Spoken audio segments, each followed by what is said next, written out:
안녕하세요. 저는 올해 30살인 여자입니다. 저는 친정엄마가 일찍 돌아가셔서 아빠랑 친오빠랑 같이 남자 식구들하고만 함께 자랐어요. 그렇다 보니 여자애들이 흔히 가지고 있는 애교 떠는 방법도 잘 모르고 여자가 삶의 여자끼리 주고받으면서 얻을 수 있는 삶의 지혜 같은 것도 인터넷으로만 보며 터득을 했습니다. 제가 바르게 자란 걸 보면 그게 마냥 나쁜 건 아닐 테지만 늘 마음 한켠이 불안한 건 어쩔 수 없네요. 내가 살고 있는 방법이 옳은 것일까 하는 의문을 가지게 되어서 말이죠. 결혼을 하고도 예외는 없었습니다. 애초에 결혼하면서부터 말이 많긴 했었어요. 남편은 제가 가장 친하다고 생각하는 친구의 동네 오빠이고 그렇다 보니 친구 하나 믿고 남편한테 의지를 많이 했어요. 내 절친이 좋게 본 사람이니까 좋은 사람이 분명할 거라는 은연중에 확신이 있었던 것 같습니다. 하지만 결혼 준비를 하며 남편이 여러 번이나 돈을 아끼려고만 하는 티를 대가며 저를 쫌생이조차 이해해주지 못하는 천하의 이기적인 여자로 만들더군요. 식장을 꾸밀 때도 그나 꽃 하나도 낭비라며 놓지를 못하게 하더니 웨딩드레스가 제 몸보다 훨 큰 것이었음에도 불구하고 가격이 더 저렴하다면서 그걸로 예약하라고 우기다가 저 몰래 드레스까지 바꿔쳐 예약한 게 바로 제 남편이었어요. 결혼식 당일날 드레스가 바뀐 걸 보고서 울지도 못하고 그렇다고 웃지도 못하고 모른 척 손님 맞이를 하느라 바쁜 남편을 보며 속으로 얼마나 욕을 퍼붓는지 모릅니다. 보는 사람마다 그 사이에 살이 빠졌냐며 제 드레스 걱정을 하는데 수치스러워 제대로 얼굴을 들고 입장조차 하기 힘들었어요. 그 와중에 저희 남편한테는 홀어머니가 계셨는데요. 어머니께서는 신부 측에는 아빠 하나 달랑, 신랑 측에는 엄마 하나 달랑. 이러다 우리 둘이서 시골이란 말도 나오겠네. 아이고, 보기 남산스러워라. 라는 농담을 해가면서 불만을 표현하셨답니다. 둘 다 한부모 가정에서 자란 게 자랑도 아닌데 결혼식을 꼭 치렀어야 했냔 말씀이었죠. 그 말을 들은 저희 오빠가 식 당일날부터 이 결혼을 물리겠다고 얼마나 기를 쓰며 절 설득했던지요. 그걸 겨우 말리고 참아가면서 결국 제 발로 이 집안에 들어와 식구가 되기로 했었습니다.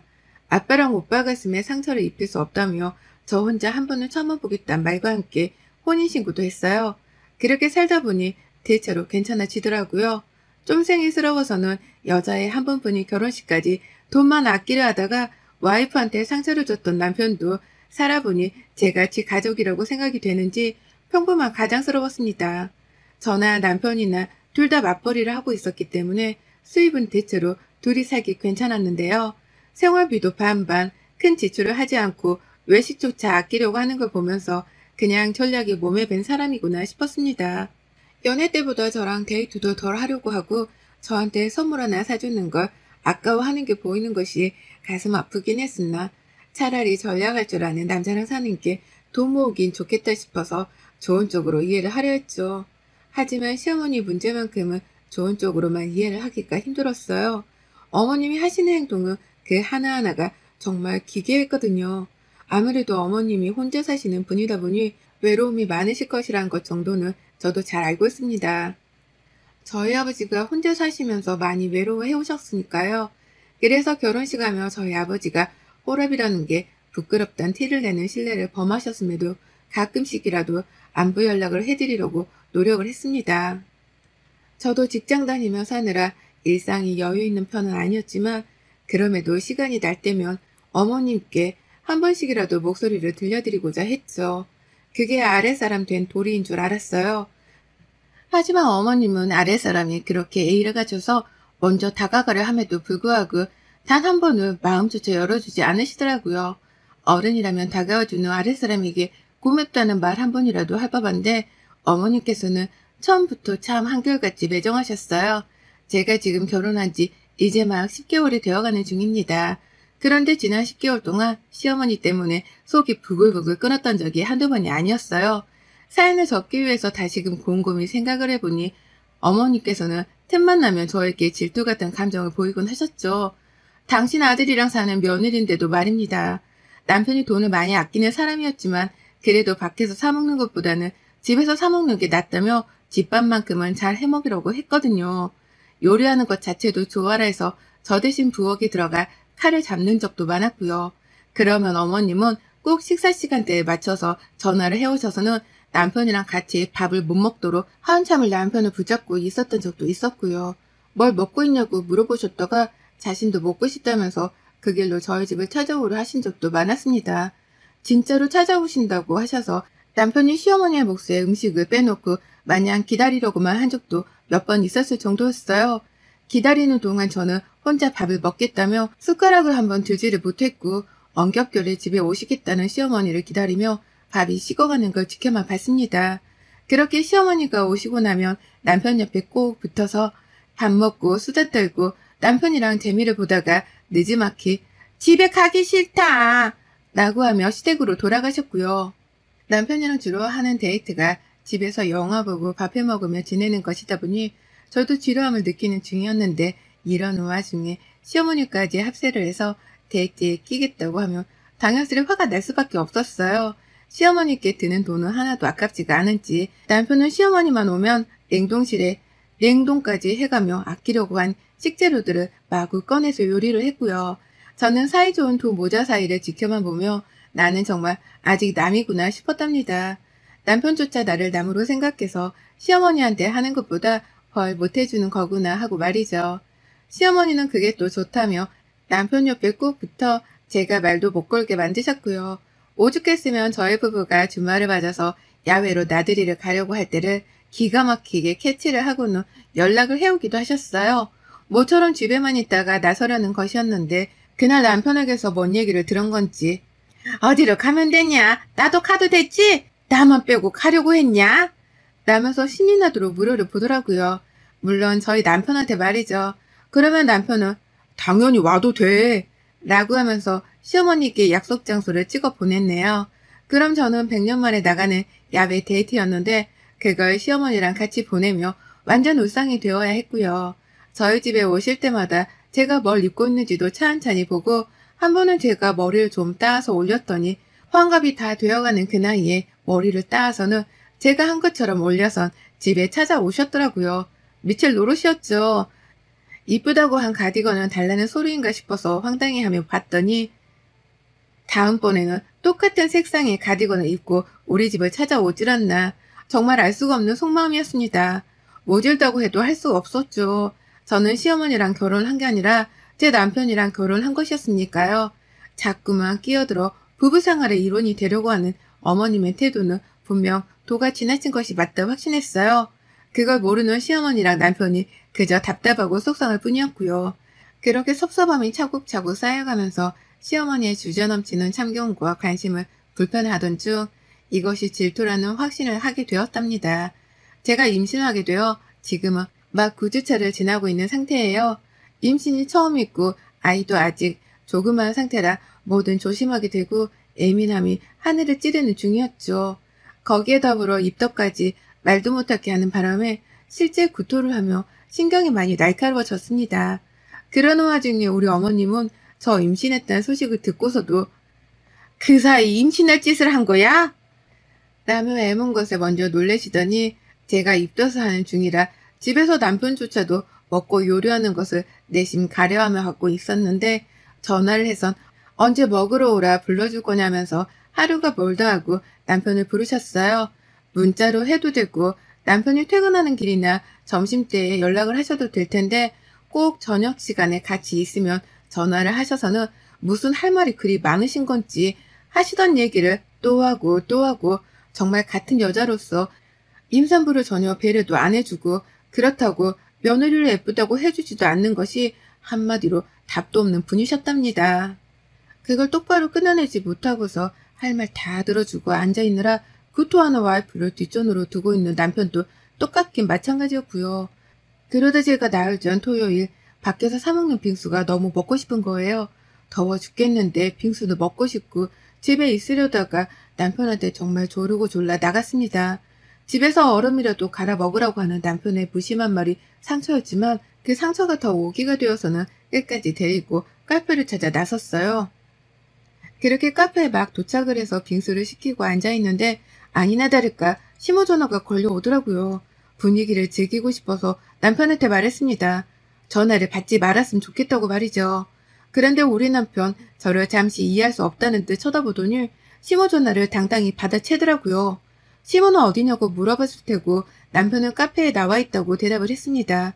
그러자 우리 시어머니 이번에는 우리 남편을 본인이 있는 곳으로 불러내더라고요. 시댁 근처에서 밥 먹고 있는데 친구들이랑 같이 있으니 인사하러 오라고 말이죠. 와이프랑 데이트한다는 아들한테 오라 하는 시모도 황당했는데 남편은 마치 막 갈 사람 마냥 어딘데? 아, 그 식당? 언제까지 있는데? 라고 대답을 하더라고요. 그러니 제가 옆에서 제발 가지 말자 눈치를 줬죠. 남편은 시어머니께 양해를 구한 후 전화를 끊었고 제발 어디에도 가지 말고 여기 앉아 쉬면서 빙수만 먹자고 하는 제 말을 애초롭기라도 했던지 결국 안 가겠다고 합의를 했습니다. 그리고는 시어머니께 문자로 못 간다 대답을 대신 전했죠. 하지만 그로부터 1분도 채 지나지 않아 시어머니한테서 전화가 걸려왔어요. 이번엔 저한테로 직접 말이죠. 전화를 안 받을까 하다가 자꾸만 부재중이 걸려와 받았더니만 어머님은 제가 임신한 걸 아시면서도 대뜸 소리부터 지르시더라고요. 보통의 막장 시모들이 하는 짓거리처럼 저희 시모도 며느리 앞에서 목소리를 낮출 생각도 안 하고는 소리부터 지르는 겁니다. 야, 네가 가지 말자고 내 아들 꼬디 갔지? 어? 걔가 왜 안 온다고 하겠어? 다 너 때문이잖아. 내가 내 아들 부르는 건데 네가 뭐 네 옆에서 차단을 시켜. 네 남편이기 전에 내 아들이야. 내가 더 오래도록 네 남편 끼고 살았는데 왜 네가 옆에서 내 아들이랑 내 사이를 방해하냐고. 라고 말이죠. 믿기 힘들었어요. 내가 남편이랑 시어머니 사이에 첩도 아닌데 사람을 무슨 첩년 취급하는 게 정말 기가 막히도록 어이가 없었죠. 근데 더 웃겼던 게 뭔 줄 아세요? 앞에서 남편이 어머님 통화를 듣더니만 제 핸드폰을 뺏어가서는 대신 대답을 하더라고요. 아유, 우리 엄마 섭섭했네. 지금 갈 테니까 딱 기다리고 있어요. 라고 말이죠. 그리고 남편은 떠났습니다. 시어머니가 계시는 곳으로 가서 그 친구분들께 인사를 드리려고 말이죠. 임신한 와이프가 빙수 하나 먹고 싶다고 조르고 또 졸라서 겨우 나온 카페였는데 빙수가 채 완성이 되어 테이블에 나오기도 전에 남편은 혼자 그렇게 가버렸어요.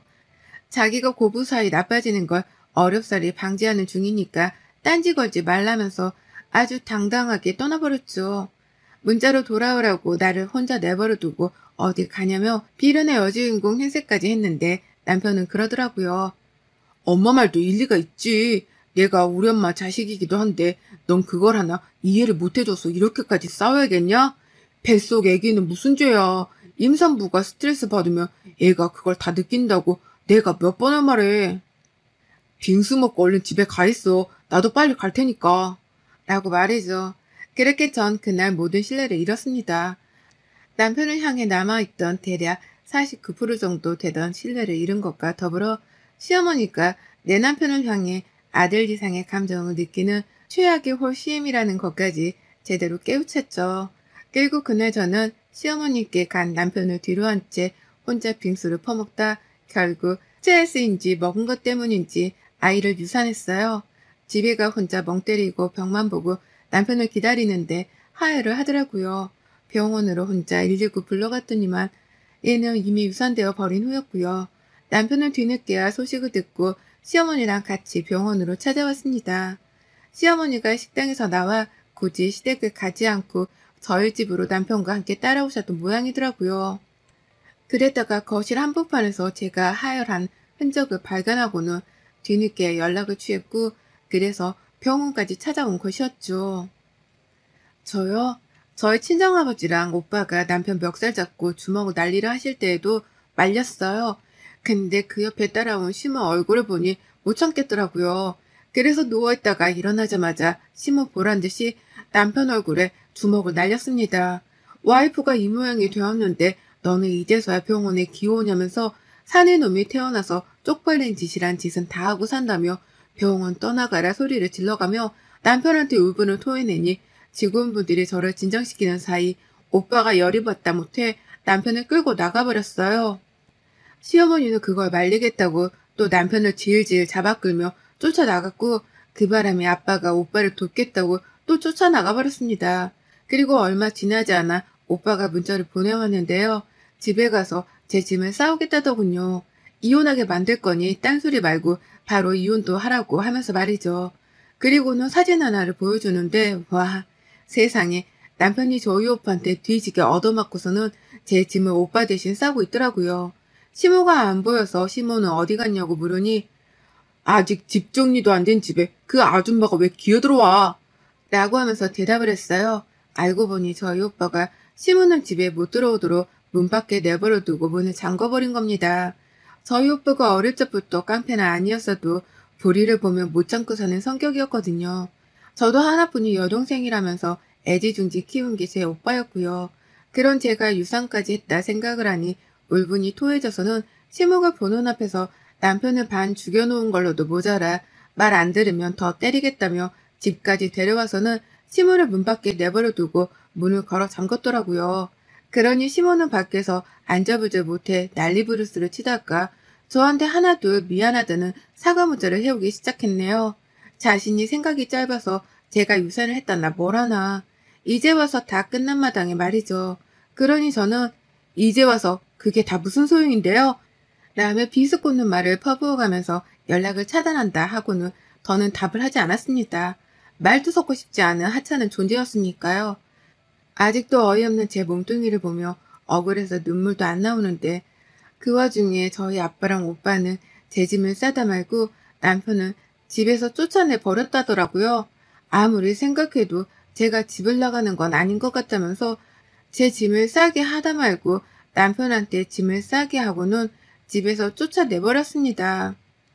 이혼도 소송으로 갈 거고 애기 잃는 과정 동안 두 사람이 저한테 가했던 압박은 증거로 싸잡아서 무조건 고소할 거라며 으름장도 단단히 놓았다고 하고요. 저는 나중에야 남편이 짐을 빼고 나간 집으로 퇴원을 해서는 얘기를 전해 들었었습니다. 아직 다 빠지지 않은 남편의 물건들을 보며 마음이 허했어요. 그러나 한편으로는 그런 생각이 들더라고요. 이런 남편은 앞으로 평생 살면서도 내 편이 아닌 지네 엄마 편에 들며 내 속을 썩였을 놈이었을 거라고 말이죠. 그런 놈의 자식까지 낳고 평생 발을 못 빼고 사느니 차라리 지금이 나에게 좋은 기회일 수 있다고 말입니다. 아이를 잃어가면서까지 얻은 귀한 기회였기 때문에 저는 이 기회를 2번 놓칠 수 없었어요. 그래서 이혼소송도 오빠 말대로 밀어붙이고 얼른 재산 정리에 홀로서기를 하기로 했답니다. 불과 얼마 되지 않은 시간 동안 아이 잃고 남편 잃고 집까지 잃게 된 저였는데요. 오빠랑 아빠가 제 곁에 든든히 계셔준 덕분에 그나마 버틸 수 있었어요. 오빠가 자기 아는 사람들 총 동원해서 변호사까지 소개를 시켜주는데 역시 내 피부치는 가족밖에 없더라고요. 결혼한 기간이 너무 짧아서 재산 정리를 할 것도 없었지만 그래도 결혼하며 들인 돈을 나누고 정리하느라 어쩔 수 없이 남편과 연락을 해야 했는데요. 그것도 저희 오빠가 다 정리를 해줬습니다. 아내 유사시킨 것 동네방네 평생 근처에서 떠들고 다녀서 다시는 여자도 못 만나게 하고 결혼도 못하게 하겠다고 으름장을 놓았더니 남편이 즐겁을 하면서 한 번만 봐주라고 애걸복걸을 했다더군요. 저희 오빠가 한다만 하는 사람이란 걸 얻어맞으며 뼈저리게 느꼈던지 해달라는 대로 다 해주겠다고 먼저 제안을 했다고 해요. 그래서 오빠는 지금 살고 있는 저희 전셋집 만기가 될 때까지 제가 살고 그 후 받게 될 보증금으로 기존에 보탰던 원금은 돌려주겠다고 합의를 받아냈다고 하고요. 다만 저를 유산시키고 정신적으로 힘들게 한 시어머니와 남편을 향한 위자료 고소는 쭉 이어졌습니다. 그것만큼은 제가 합의를 하고 싶지 않아서 있는 그대로 고소 진행을 했어요. 남편은 가지고 있던 돈 중 대다수가 전세보증금에 묶여 있었는데 그걸 나중에야 돌려받기로 했던 나머지 가지고 있는 수중에 돈이 없다며 힘들어 죽으려 했고요. 뭐 그것까진 제 사정이 아니기에 알아서 하라며 전 깔끔하게 무시를 했습니다.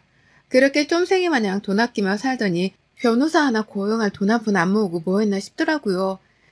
이 순간 이혼하는 걸 얼마나 다행이다 싶었는지 몰라요. 몇 번이고 시어머니의 무례한 간섭을 고칠 기회가 있었음에도 고치지 않는 남편, 그리고 그런 남편을 믿으며 배짱 두둑히 안 좋은 행세를 하듯 내 남편을 불러댄 시어머니. 이 두 사람으로부터 받은 돈은 값어치도 없겠으나 약이 오르고 화가 나서라도 푼돈의 위자료는 받아낼 생각입니다. 그 돈으로 먹고 싶은 빙수 마음껏 먹고 하늘에 간 아이에게 평생 미안해하면서 살 거거든요. 잘 사는 모습을 보여드리지 못해 제 가족들에게 너무 미안한 마음이 크지만 이혼을 하게 됨으로써 새롭게 살 큰 기회를 얻었다 생각할 겁니다. 그래서 이전보다 훨 당당하게 잘 사는 모습을 보여드릴 거예요. 인터넷에서 마주하게 된 구독자님들께 응원을 받고 싶습니다.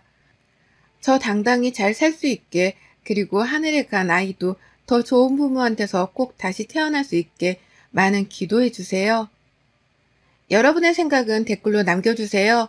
오늘도 시청해 주셔서 정말 감사합니다.